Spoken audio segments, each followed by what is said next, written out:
wonderful colleagues joining us that will be able to catch up with those questions if we miss them. But you're got a much better chance of getting your questions answered if you are doing it in the Q&A part of Zoom or in the YouTube comments, which Alex is staffing. If you are an attendee and you know the answer to some of the questions, we want to hear about it in the chat. Let us know if you feel like you are able to help us. There was a previous webinar where somebody got an awesome piece of Tailscale swag because they commented in the chat that my demo wasn't working because I hadn't updated my ACLs, and that person got an awesome sweater. So, a communication in the chat could get you a piece of swag. So with that, I think it's probably best to introduce our extra special guest.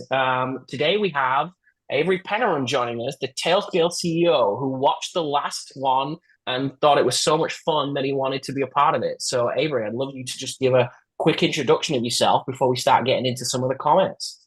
All right. Well, hi, everybody. As you heard, I'm the CEO and one of the co-founders of Tailscale. I've been doing this for a little over 5 years now. And it's always exciting to talk to customers. It's one of my favorite things to do, even though I'm, like most of the time, an introvert. But people telling me about the product and asking questions about the product is a great way to get feedback on our product direction. And I can bring that back to the rest of the team, as well as share like random bits of trivia or answer strange questions about vision or sometimes even like corners of the product that other people might not know about. Yeah, it's been really great watching the vision formulate over the past couple of weeks as well. And while we wait for some of the new questions to come in, there was a really great blog post put out a couple of weeks ago, Avery, around the new internet that you wrote. I would love to get your kind of high level thoughts around that if people hadn't had a chance to read that while we wait for some of the questions to come in. Like that would be an awesome starting point around the new internet. Sure. Well, yeah, that is a blog post that I wrote actually for a presentation internally around a year ago. And I finally got around to cleaning it up for external posting after being encouraged by several people to do that. And it does describe sort of the big picture vision of like where Tailscale came from, why we did that, and how we got where we are now and where we need to go next. And I was really interested in sort of the many different comments we saw about it online when it went public. It is one of those things where I'm actually hesitant in blog posts usually to talk too much about the big vision because I always feel like wow, how full of myself do I sound when I write like this? I'd rather write about like, hey, Tailscale actually does this thing that we launched last week. It's a comfortable kind of blog post. The scary kind for me is talking about like, okay, where do I think we should be 5 years from now? Because what if I'm wrong? But I'm pretty confident about the stuff that I wrote in there. And I think if you follow me online or read some of my other blog posts, I have many opinions about IPv6. They come up quite a lot. And I think my strongest opinion about IPv6 is that I wish it had been able to roll out by now because we're coming up on 25 or 30 years that they've been trying. And it's really not as rolled out as it should be for us to really benefit from it.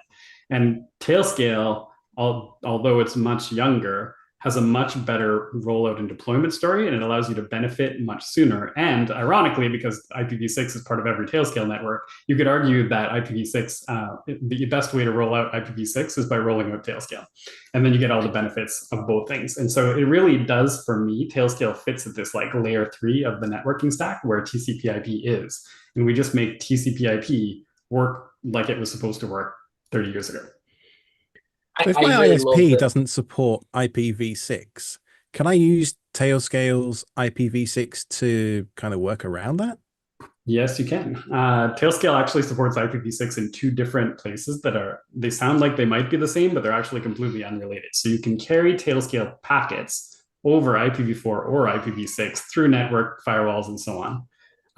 But inside the Tailscale network that's getting carried, you can carry IPv6 or IPv4 packets. So even if your ISP has nothing to do with IPv6 or one of the endpoints is on IPv6 and the other one's on IPv4, you can still use IPv6 for your network and take advantage of all the stuff IPv6 does. And you can, if you wanted to, you could just ignore IPv4 from now on and have an unlimited set of IP addresses and all the benefits that brings.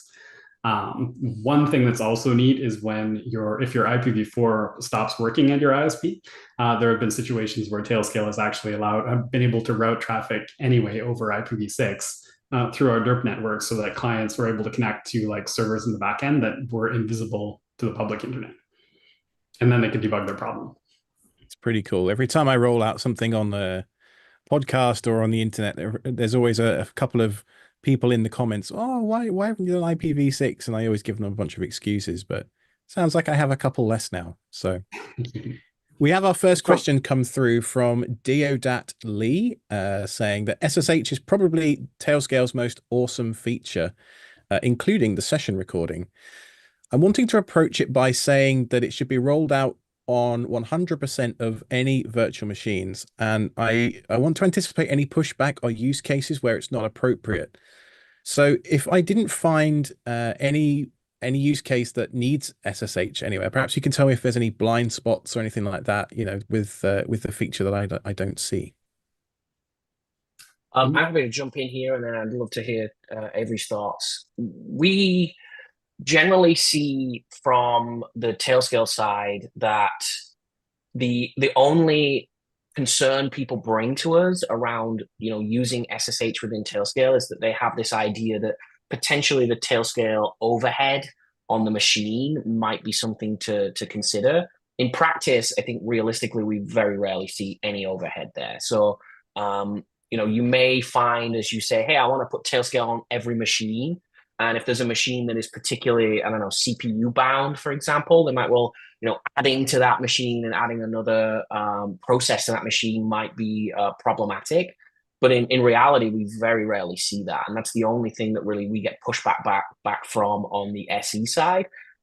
The value proposition of SSH in Tailscale is so magnificent when you compare it to the alternatives of having static SSH keys with, that may or may not have a password locally, that could easily be lost if someone loses their laptop, has no SSO integration, no recording mechanisms, like all those things are so powerful. It's one of my favorite Tailscale features. And when it was announced a couple of years ago, and it was like, hey, we just added SSH features to Tailscale, we're like, is there anything that this product cannot do?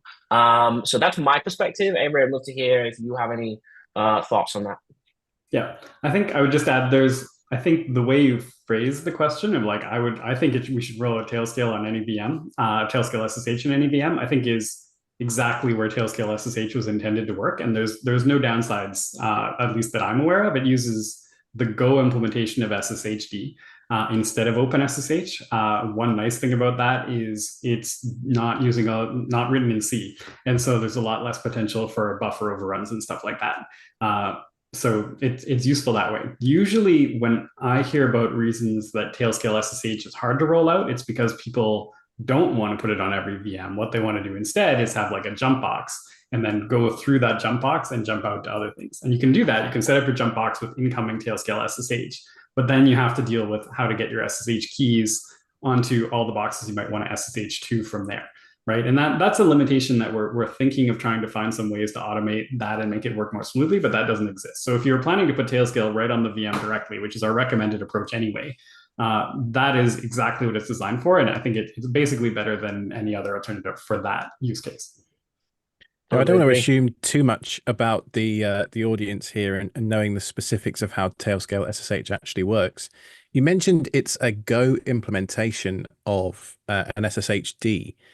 I was wondering, because I've had this question certainly come my way before, do we intercept every SSH connection that comes to the box via that daemon, or are we replacing OpenSSH on the host? Or can you talk us through a little bit how that whole piece works? Sure. Yeah, that's something our product team is really proud of because it was, in my opinion, a really clever design. So what happens is when packets arrive to port 22, which is the SSH port, over Tailscale, Tailscale grabs that session and intercepts it and acts as the SSH service for that. If someone SSHs to the box outside of Tailscale, Tailscale doesn't intercept it at all. So either you're running OpenSSH and it falls back to that, or you're not running OpenSSH and you get a blocked connection. And so the really neat thing there is we don't have to mess with any of the other configuration on your box. If you've got OpenSSH running, we don't have to turn it off. If you were worried about the backup plan in case Tailscale for some reason doesn't work the way you'd want it to work, you still have your local connection, you still have your OpenSSH until you get the confidence level that you need to just turn off OpenSSH. So because we get in this interception level or only on the Tailscale network, we don't have to mess with IP tables. We don't have to worry about whether IP tables is blocking the packets. We don't have to worry about whether daemons are running and so on. So you get this like really, you can turn it on and off without affecting anything else on the box. So it's as safe as it can possibly be. So you can run both side by side, right? You can still use the air quotes legacy, SSH, RSA keys, authenticating against OpenSSH on the host and Tailscale SSH as well, right? Yeah, exactly. And if you realize you're not happy with the Tailscale settings, you can just turn off the Tailscale SSH and your OpenSSH is sitting there in the background. Another trick that sometimes people use, you can get OpenSSH to bind to an additional port, not just port 22. And then if you wanted, you can just SSH that other port even over the Tailscale network in case, you absolutely need a backup plan. Okay, you've just started my gears turning on that one. That's an interesting idea. I have an old box that still runs the Dropbear SSH server, and it works. Tailscale works great with that as well. So if you are one of those it people can be who any really doesn't SSH want server, not to, just yeah, OpenSSH. any SSH implementation, yeah. Yeah, I'm a big fan of Dropbear, but you do have to watch out. They've had more security vulnerabilities than OpenSSH has, and they This don't. is an embedded device, and I have no ability to upgrade it. So adding Tailscale was really awesome because it meant that I could take it off the public internet, which is what I wanted to do, right? So another value proposition for Tailscale, very lightweight, will run on any architecture that you can support with Go. So I could take that thing off the internet and put Tailscale on it, and everything was hunky dory. It was great. Okay, so we have a new question come in. This one was pre-sent in via email before the live stream started. So I have a Windows PC added to my Tailnet, and the problem that I'm facing is I'm not sure how to overcome the following. My users need to remote onto the desktop to access and do some work with an installed Windows application. I'm going to assume, although it's not written, that this is a UI-based application. Any tips on how I could go about doing that over Tailscale?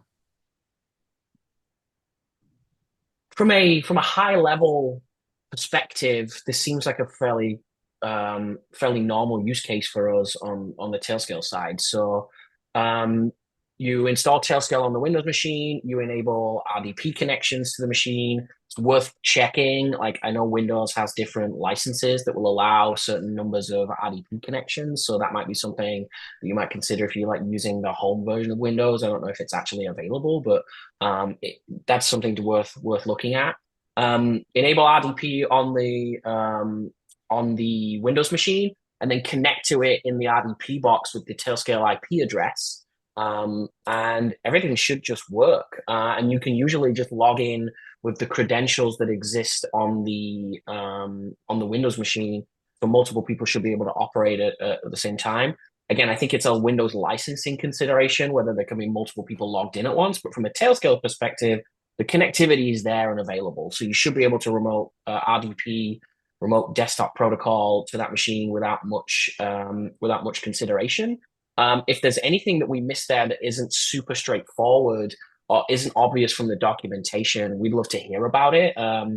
What I'm suspecting here is there might be something that we could do on the kind of step-by-step guide, or maybe even our wonderful YouTube content producer Alex could put together as a walkthrough guide. It's a great idea for a future video, absolutely. Deoda actually puts into the Zoom live chat as we're talking. I use Tailscale IP addresses with RDP multiple times a day, and it works like a charm. As well, it should. It's just routing IP packets over the Tailscale layer. So I just want to add, if you're doing this on Windows, you should definitely check the box in Tailscale. They will use unattended mode. If you do that, then you can actually have nobody logged into the local console on Windows, and Tailscale is still running. So then when you RDP in, you can log in fresh. Otherwise, normally on Windows, Tailscale is only running when a user is actually logged into the system, and it'll act as that user. So if you want a pure RDP server, you probably want unattended mode. Fantastic. Which is a nice segue. That's a nice segue onto Keegan Hall's question, who has asked, "Hi, I'm working on how to set up Windows computers to get Active Directory to be connected and getting GPO updates." And Avery just mentioned what I was going to point out as the answer there. That unattended mode is really great for those organizations that want to have the ability to check into an Active Directory server while people aren't logged in to get GPO updates. Alan, our trusty chat steward, has just posted the link to unattended mode in the Zoom chat. So, it's funny how serendipitous these questions are. Okay, so we have a pretty interesting question here, which could get quite advanced if we're not careful. But this is about using Tailscale with a smart TV that doesn't support Tailscale natively. We do get this question quite a bit because, as Avery mentioned earlier on, our recommendation is to install Tailscale on every client device wherever possible. But of course, we recognize that in some cases that's not always possible. So the question is, I have a smart TV with no Tailscale app available, and I want this to be able to use exit nodes and or Mulvad. I've got many Raspberry Pis that I could create a bridged network with NAT, etc. Is this possible and or a good idea? Maybe you want to take that one? I'm happy to take it. Yeah, I can do it. So the answer is yes, it is definitely possible. Whether it's a good idea, you have to sort of like leave to your own imagination. But there are definitely lots of people that do it. I personally have done it plenty of times. The feature you're looking for is called subnet router. So you need to be able to advertise the subnet of the NAT that's behind your Raspberry Pi. Tailscale runs on the Raspberry Pi, and then the device behind the Raspberry Pi needs to use your Raspberry Pi as its default gateway. If you then do that, it's going to come up on the Tailscale network with its own IP address. And then from there, you can forward traffic from the Raspberry Pi to an exit node or anything else that you want. So you just use the Raspberry Pi as like, okay, I'm going to act as a Tailscale node on your behalf. And this is a pretty common way of rolling out Tailscale, including companies and stuff like that, where you put a single Tailscale exit node on a network, and then you can reach everything on that network. What you're doing here that makes it a little more tricky is that you're trying to get everything on that network able to access Tailscale. So one of the features to watch out for, there's I can't remember what the command line option is for Tailscale, but it's something like enable SNAT. You probably want to turn SNAT off when you're operating in this mode, because you don't want it to replace the IP address of the box of your smart TV as it goes onto the tailnet. You want it to leave that IP address intact. Yeah, SourceNet's a really interesting thing, because when you're rewriting those packets as a subnet router, essentially what happens is that the packet looks like it originated from that subnet router box itself. So what Avery's talking about there with SNAT is to turn that feature off so that you actually maintain the origin of the packet really when it gets rewritten through the subnet router. Yeah. Oh, I should also say, in case you don't absolutely need the smart TV itself to use the Tailscale app, you can plug a device into your smart TV. So Apple TV nowadays does have a Tailscale app, and I know Alex made an excellent Apple TV Tailscale video a while back. And I believe the Amazon Fire Sticks support the Tailscale app as well. I've never personally tried it, but I'm told that it works. That's a fairly recent addition. When we rebuilt our Android app 2 or 3 months ago, we added and released Fire TV support. So yeah, go ahead and check that out. You can pick up any kind of set-top box. I mean, Android TV also supports it as well if you're in the NVIDIA Shield ecosystem. Lots of options. But yes, thanks for writing in. That was a great question. I always love to answer that one. Next question I think we're going to get to is from Kellex. Are there any plans to create a more user-friendly user interface for Taildrop? Plans. Yeah, so we have lots of plans. Actually, I think there have been some recent improvements to Taildrop just in the last couple of months that you might or might not have noticed. The most, I think, important, interesting change to Taildrop that will be coming eventually, I can't say exactly when it'll be because our priority queue keeps moving around, will be the ability to Taildrop to people other than yourself. So one of the limitations of Taildrop right now, even if you're on a multi-user tailnet, it limits your ability to Taildrop only to devices that are registered in your name personally. And the reason for that is once you start exploring the abuse opportunities, like misusing of Taildrop, when you can send files between users, there's like 100 different like tiny little details that you have to address in order to prevent all kinds of terrible things from happening. You can imagine a world where like malware gets onto your network somewhere and starts Taildropping itself onto a whole bunch of people's devices and so on. So we're being really careful about that, but we do have a plan, and we will be implementing that at some point in the coming months. There's also another feature that's in alpha that is called Tail Drive that we haven't made a huge announcement about it, but it's out there and some people have found it. If you look around, it makes Tailscale act as a web dev server, which is basically like a file sharing server. And if you do that, you'll be able to like mount a drive from from some other Tailscale node onto one of your client devices. And that feature does work across users on a tailnet. You have to go into your ACL and configure it properly, but it's a pretty neat feature. Like I said, it's in alpha, so it's not absolutely perfect, but it does work, and some people are having pretty good experiences with it. Good deal. Thanks for that answer, Avery. Now, I've got another question here, which is a pretty interesting one from Niklas. Niklas Ingholt. I hope I pronounced that correctly. Do you have any tips regarding troubleshooting when you don't get a direct connection? I'm often in a situation, it seems, where I get direct connections from home, but not from the office. And it can be a bit sporadic as to when I do and when I don't. My favorite subject. The one that I think we spend the most time covering on the solutions engineering team. Tim has already preempted me. I'm going to do a whole webinar about this later this month.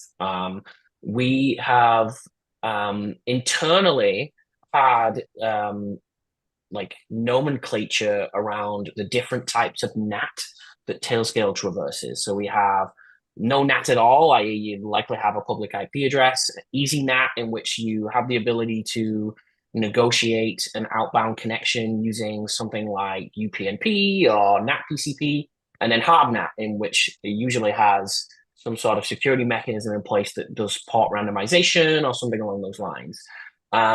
These are very catch-all terms for a very complicated topic around different types of NAT cone and like full cone and all that kind of stuff.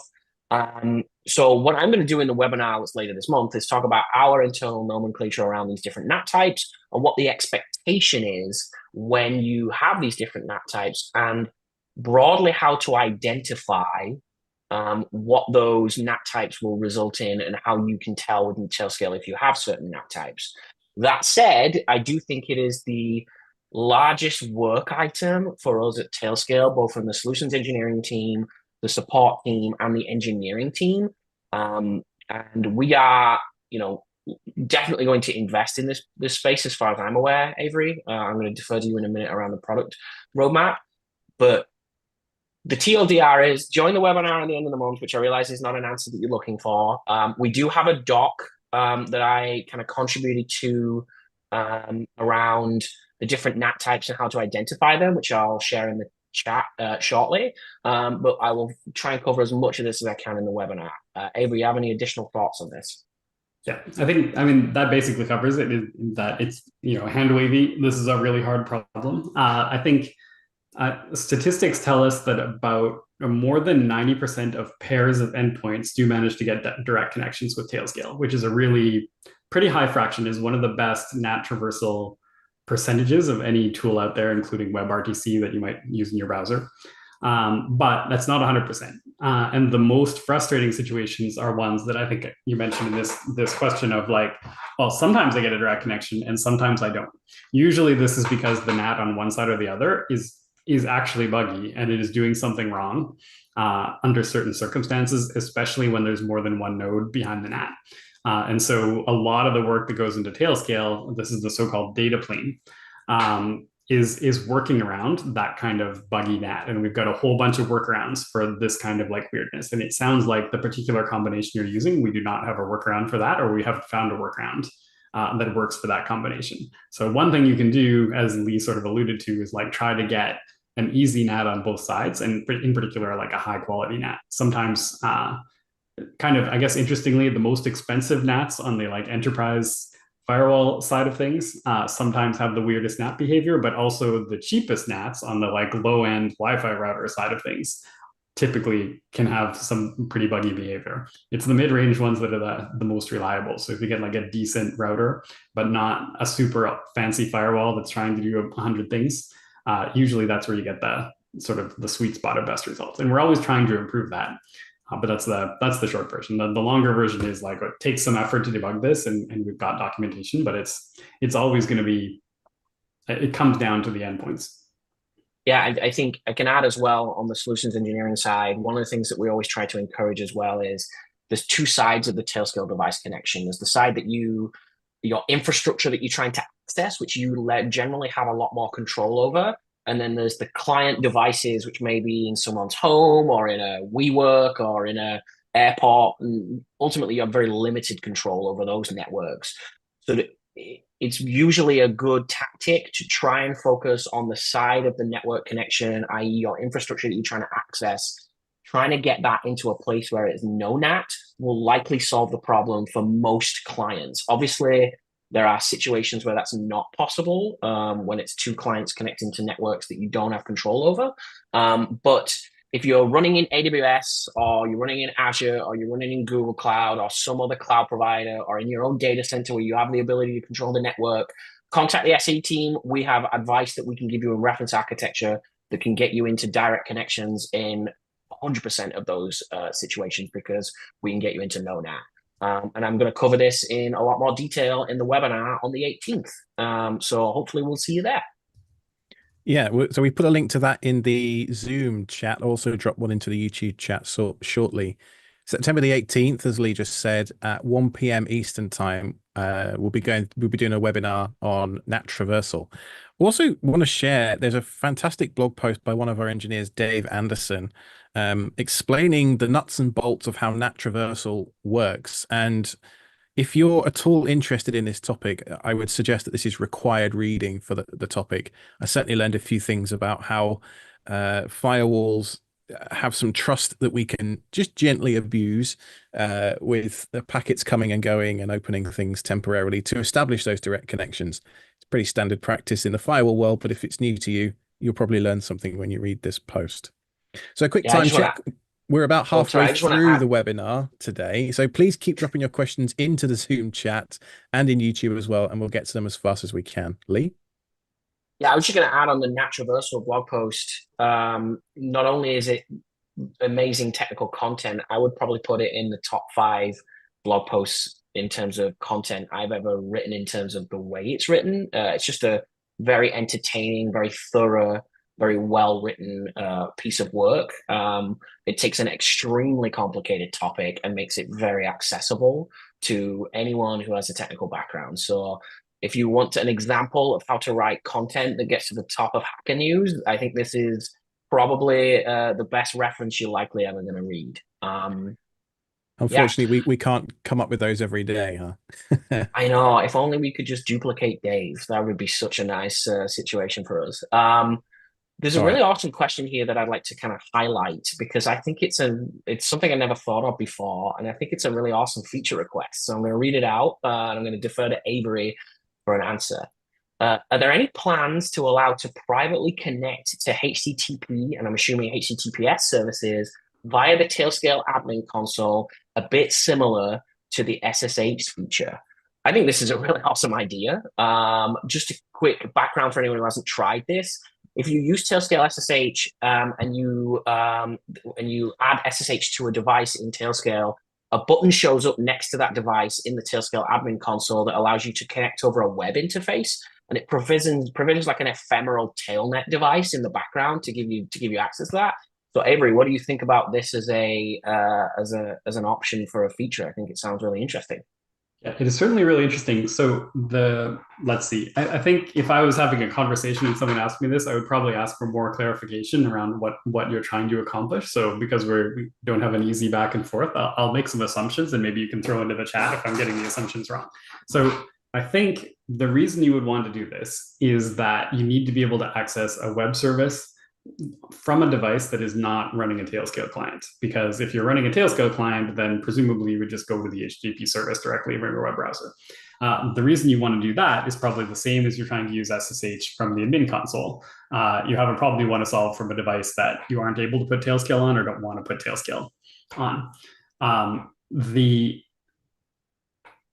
Then, just to be super clear, this is a really useful use case, and I can see why you'd want to do that. We've got some parts of this already in place, and we have plans to fill in the other parts. Let me tell you a little bit about the parts that exist already. There's this thing called Tailscale Funnel, which you may or may not have run into. Tailscale Funnel can make a web service or some other TLS-based service that is on your tailnet available to the outside world from devices that don't have Tailscale installed. And so what will happen is your something.ts.net hostname, we will get you an HTTPS certificate automatically, and then the Tailscale so-called DERP network, where we have an array of web servers around the world. We'll proxy those services through into your tailnet. And if you read the documentation for this, it's actually really neat. We never decrypt the traffic ourselves, so we don't actually see what traffic is going through, even though we are hosting these web proxies. The way we've done it from a cryptography point of view is we don't decrypt the traffic. The traffic gets decrypted only at the endpoint that we bounce the traffic onward to, which is unlike most people's web proxy service. On the other hand, a downside of this, of course, is that your web service is now published to the public internet on a public-facing website. A lot of people don't quite realize how dangerous it can be to publish things in the public internet. Some people don't even realize that that's what they've done. I see this happen pretty often where someone will expose, say, a bug tracking service or something for their company. It's like, oh, I don't want to have to roll out Tailscale to all of my employees. I'll just use Tailscale Funnel for our bug tracking service.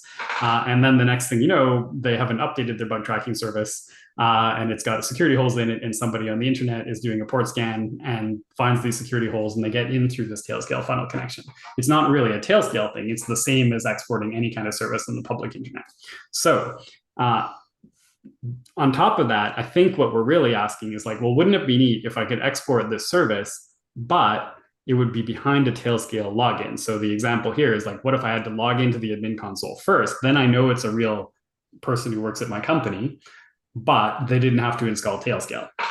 That is something that we want to do. That is a, I guess, it's a form of zero trust networking that Tailscale already does, but it is it's closer to what was called Beyond Corp when Google invented this, I guess probably coming on 10 years ago now. The thing that preceded zero trust, the thing that zero trust is basically a generalization of, was this Beyond Corp, and it was a set of web proxies that worked like that. The web proxy itself would send you to get authenticated. Then once you're authenticated, it would forward the traffic to the service behind the firewall. And so Tailscale is eventually going to implement something like that. We haven't done it yet because there's a bunch of technical problems and security problems to make sure that we solve really perfectly. So you have a Tailscale level experience with that service. In the short term, the shorter answer is you can set up your own web proxy, either on your own service or behind a Tailscale funnel. That web proxy can do the authentication that you want and then forward it on to the traffic that's behind Tailscale. It's not as elegant as having us do it all for you, but it is something that a lot of people do. So Lucius writes in real-time follow-up in the YouTube chat. Thanks for addressing my question. I'd like to see things like my internal Grafana dashboard as part of like the Tailscale console. I'm imagining something like the SSH JavaScript window that kind of pops up as a pop-up window, and you get this portal into those HTTP services running on your tailnet. So yeah, it's a really interesting idea, and thank you for writing in. And there would be, as you say, Lucius, some considerations around bandwidth if you're exposing something like Nextcloud, as you write, that could potentially have multi-gigabyte files to consider as well. But thanks for writing in. So Deodat, who has been one of our most prolific questioners today, has some more feedback about IPv6. This is something throwing right back to the beginning of today's webinar. IPv6, in my view, is a disaster waiting to happen as it keeps getting hacked and is not mature. On the contrary, I am planning to ban IPv6, even if the most recent critical issue has been plugged, talking about the Microsoft critical update last week. Can we go the other way and ensure no attacks leveraging IPv6 addresses can be attempted against our Tailscale network using WireGuard somehow? So this is a really neat question. It also ties, as I mentioned, I have many blog posts with opinions about IPv6. And so I have a lot of opinions about IPv6. One of them is that there's a bit of a chicken and egg problem to getting it rolled out, beyond just the fact that you need the clients and the servers and all the routers in between to be supporting it.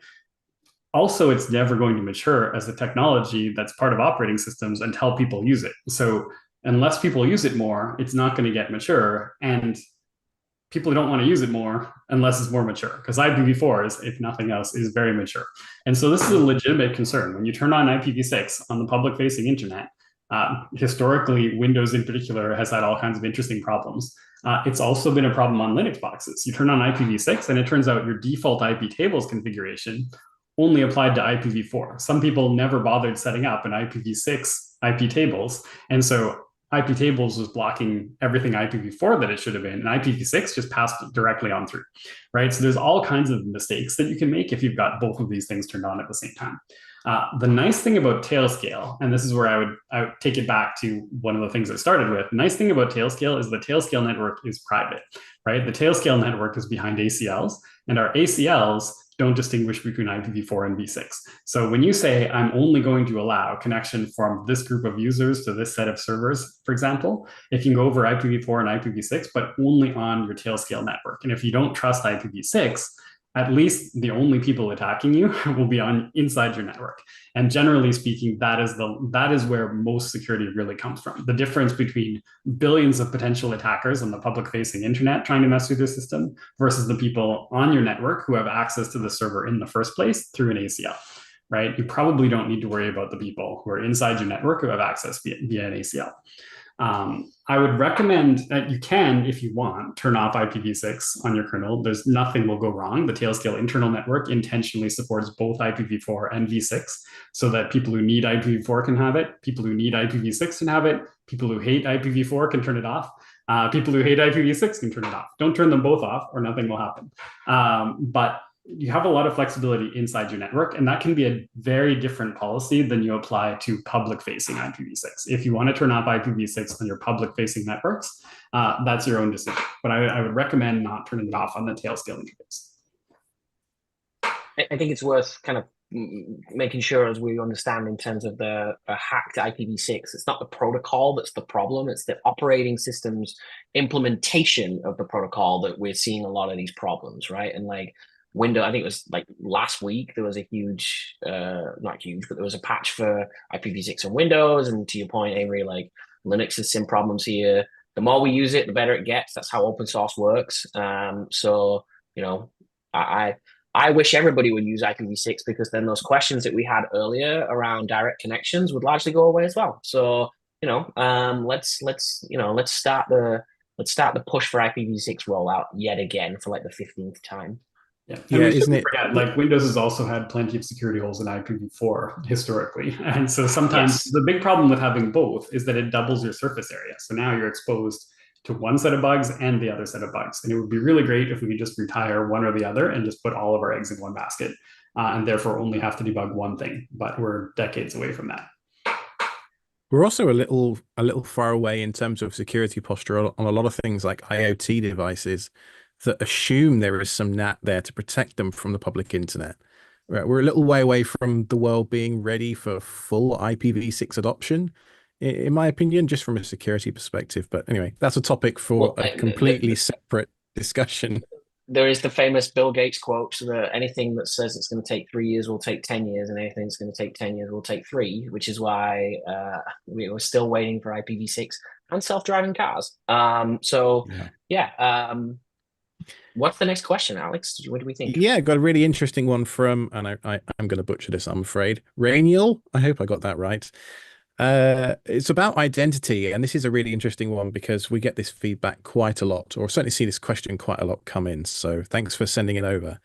Why am I not able to create an account using my own personal email domain, for example, at xyz.com?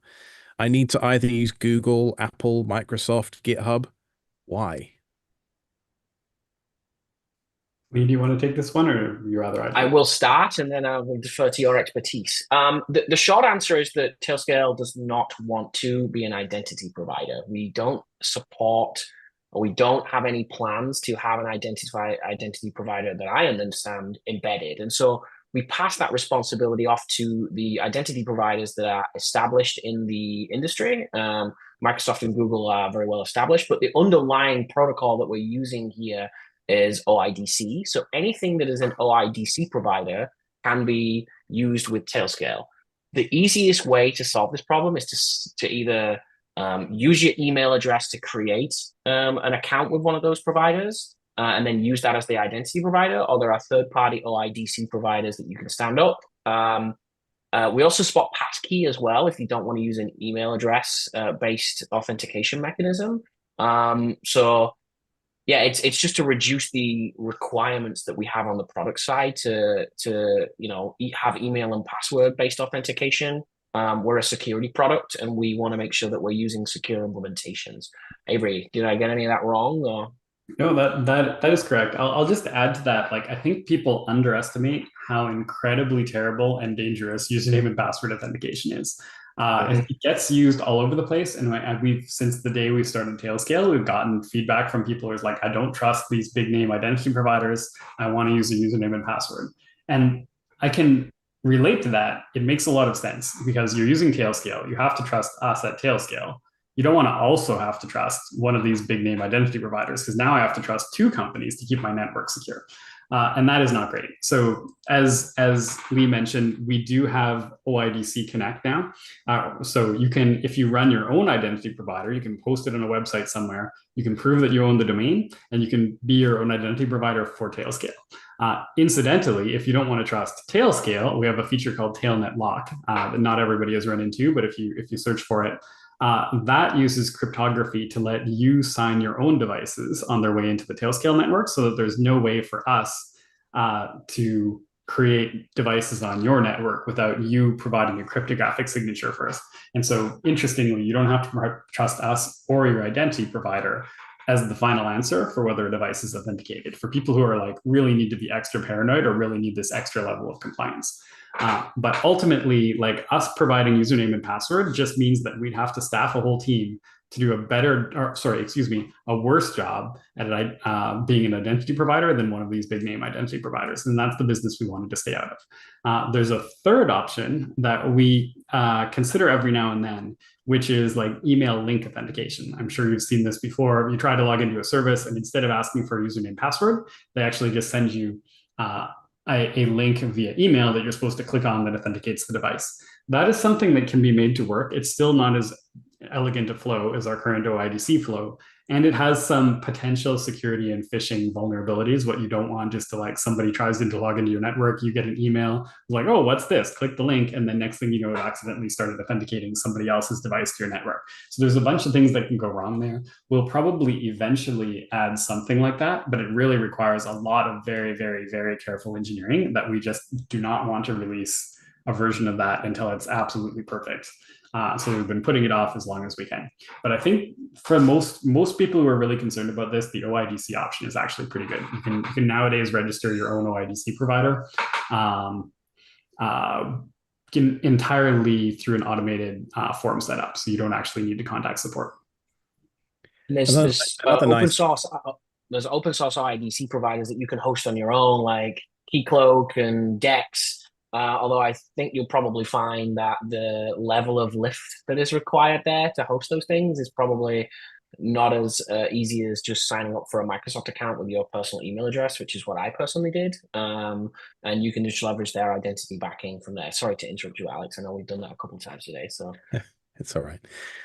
So, another nice thing that using these third-party providers gets you, particularly in like the realm of GitHub, is a great example. Is if I create a tailnet assigned to my GitHub identity provider, I am able to create a tailnet per organization that I'm a member of on GitHub. So I end up with 3 or 4 different organizations I can switch between. This is particularly useful when I'm rolling out infrastructure for some of the open source projects I work with, where we have specific stuff that is, servers that are part of our CI pipeline, for example, that have nothing to do with my personal infrastructure, and nor should they. I'm able to separate those concerns out simply on the GitHub side of things. I don't have to manage group policies. I don't have to manage my own sets of lists, and you get the idea. It can get pretty complex pretty quick if you let it. So I've linked in the YouTube chat and the Zoom chat a blog post that we've written called Passkeys. If you want to Google the title, it's Tailscale Doesn't Want Your Password. It's quite a clickbaity title, but it's a good read nonetheless, talking about some more of the detail behind what Avery went into on why we're not an identity provider company. Okay, next question comes in from Jude. I'm having excuse me.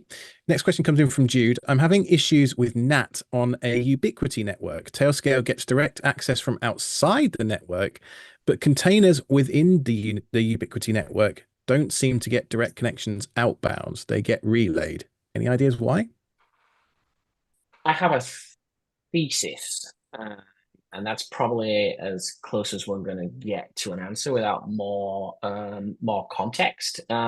I'm assuming here that you have installed Tailscale behind the behind the Unify addresses, or maybe you've installed it directly on the Unify address. If you have something that's external, the endpoints for the Unify device will probably be its public IP address, right? So you install Tailscale on a Unify router. It gets a bunch of endpoints in the endpoint table, one of which will be the public IP address of that Unify router. And then anything there, if you are doing external, will likely go through an EasyNAT to EasyNAT connection. The devices behind the Unify router are likely hairpinning and going out and back in. Without more information, we can't know that for sure.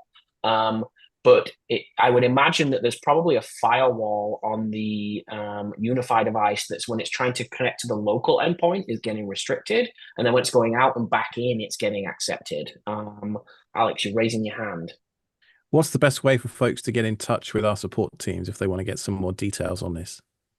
Support@tailscale.com. If you send your information there, they're likely going to ask you to run a Tailscale bug report from the devices that are affected. So if you run Tailscale bug report, it generates a random string that we can then use to look for telemetry and information that we can use to debug. So run a bug report from both devices and include that in the support@tailscale.com address. Our wonderful support team will more than likely be able to get lots of information there. Great. Thank you very much. Now, this is a really interesting question, especially whilst we have Avery here today, talking about the update cycle of the Tailscale clients. And essentially the question, I'll just summarize it from Deodat, is there any plan to have a stable /LTS version versus an unstable moving quickly version moving forward? Things update pretty quickly as of today. That is an excellent question. I think to answer that, we have to maybe go back a couple steps and ask, like, okay, why do we update software? Why do we update Tailscale software? What do we expect from a Tailscale software update? And I realize that it's starting to get pretty philosophical, but it's actually really important to us and our vision for Tailscale. So one of the most important things that Tailscale gets you on your internal network, actually, and one of our starting goals was like, what if I want to run an internal dashboard and I want it to be as low maintenance as possible? One of the best things you can do is keep it off the internet so that only people you trust can access this dashboard. And then if it turns out it has 25 security holes accumulated over 2 years, it doesn't really matter because the only people that can break into this thing via those security holes are people who are on your network that you trust. And if you set up the ACLs correctly, even if someone does break into that thing, it can't break back out into the rest of your Tailscale network because this dashboard is set to only accept incoming connections. And so it's really important to us to think about a world where you don't have to be on this continuous upgrade treadmill if you don't want to be. Right. And so one of the promises we make, and this is a really unusual promise, I think someone I was talking to a while ago mentioned that they heard about this in a podcast that I did. And they said, like, Avery, that's maniacal. I can't believe you guys would do this. Tailscale promises that every Tailscale client that we have ever released that is still out there in the wild is going to keep working. So this is not like almost every app that you've ever used, where if you don't update it for 6 months, it's going to stop being able to connect to the server. I have a banking app that updates like every 2 weeks. And if I don't have the very latest version of the banking app, the native app on my phone does not work anymore and I can't check my bank balance. Tailscale works with clients that we released 2+ years ago on devices that people installed Tailscale on, put it in a warehouse, and are planning to take it out of the warehouse when they sell a device. And it's been years since then. And when that device comes out, it's going to still work. And so the only concern about this update is like, okay, I haven't updated the client. How dangerous is that? Well, the way Tailscale works is it only really has 2 connections to the outside world, right? There's the WireGuard connection, and WireGuard is very minimalist and has very few configurations and moving parts. And I think I do believe it is never or almost never had any kind of vulnerabilities found in it whatsoever. The other part is Tailscale makes outgoing connections to our control server, but only to our control server, and it doesn't have an open port incoming for that. And so the likelihood of an externally facing security hole in a Tailscale client is really, really minimalist, right? And so it is, I believe it is the case that even if you're using a Tailscale client from 2+ years ago, you actually don't have a security issue that has ever been found. There are sometimes vulnerabilities found in Tailscale under certain conditions with certain types of behaviors and so on. There's been a couple local access vulnerabilities where there's a like local access port where an app running on your machine can convince the local Tailscale client to do something that maybe it shouldn't have been able to do. But an externally facing bug, there have been basically none of these. And so it's not really necessary to upgrade the Tailscale client at all if you don't want to. That's basically what we have instead of a long-term support release is a forever support release. The only catch is if we did find a vulnerability, we'd have to find the first version where that vulnerability applies and we'd have to issue a warning. But until now, there has never been a vulnerability in that category that we've ever had to issue a warning for. So I don't know if that fully answers your question or makes you feel more comfortable, but instead of branching, we're basically saying upgrade it when you want the new features. Don't worry too much about upgrading if you don't want the new features. Somewhere, some infosec person is very upset you just tell people not to update their software, but it's an interesting we could have a philosophical whole discussion. podcast about just that. It's such a Yes, such an interesting topic. Compliance-based security. You know, that's the way I always like to think about it. Compliance-based security. Yeah. We do have to do a time check here. We've got 7 minutes left, and there's a couple of questions that I feel like we can probably answer very short, sharp responses. So one of the questions is, can I use an Android device as a subnet router? And if yes, how can we achieve this? I think the answer to that is not at this time, and I don't think we have any plans to enable that functionality. Any further comments there?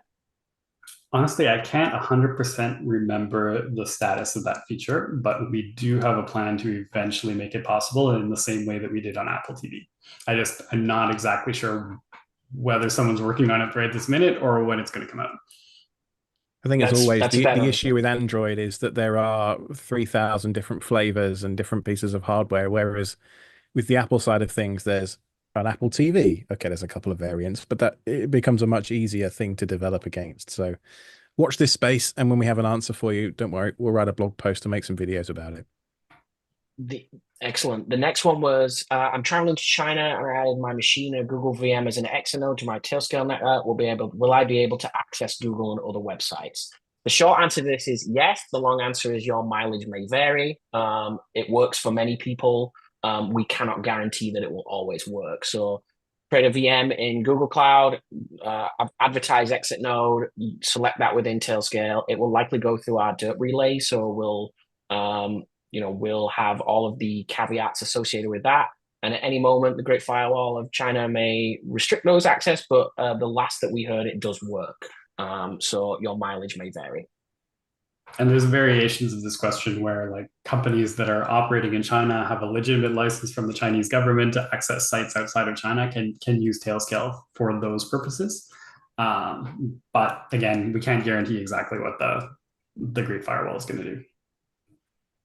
Okay, so Keegan Hall writes, I have a subnet mask of a /25. How can I deny all via a subnet router and only allow some devices to certain IP addresses in ACLs? So Tailscale doesn't have a deny rule in its ACLs.